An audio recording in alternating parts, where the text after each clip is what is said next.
Hello, good morning. We're all arriving for this module that is called caging and prongs. This is all about using wire in a whole different way. This chapter is so necessary because when you run into stones like these here that are curved, that are rose cut, they actually sit lifted.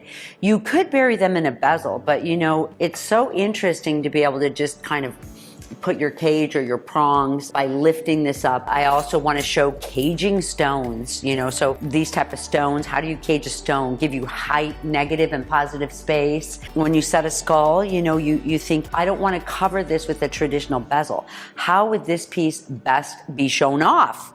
And really the answer would be is just to have prongs coming up here and setting. This was a runway piece.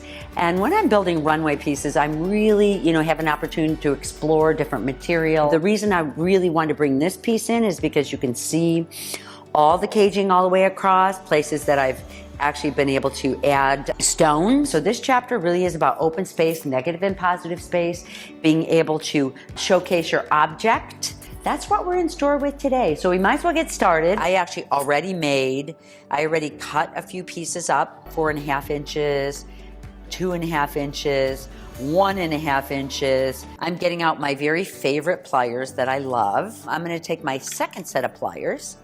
You know, I've got my ends put together and I'm just gonna bring these ends together. Remember, it doesn't have to be a perfect circle right now.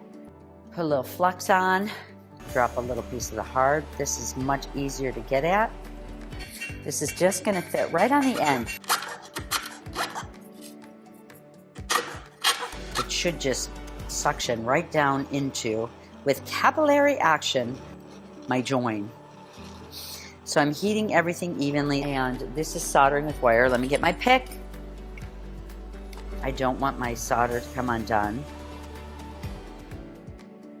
I tell you what, you guys, some days, you know, you never can be overconfident at your bench. Work hardening them a bit, because with forging, you really want to get these work hardened. Okay.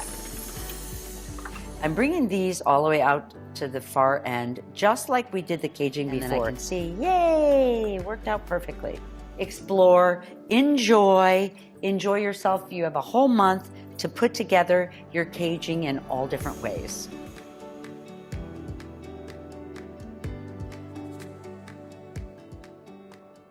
So where I learned a lot of my jewelry and, you know, ideas are from history. I spent a lot of time combing art museum and history museums, and I would see how talisman and relics were put together. That was really a really interesting period of time. At the same time, I was studying what all these coins and all these jewelry built from Thailand and from, you know, even Croatia is my background, and, you know, how these ancient pieces were built.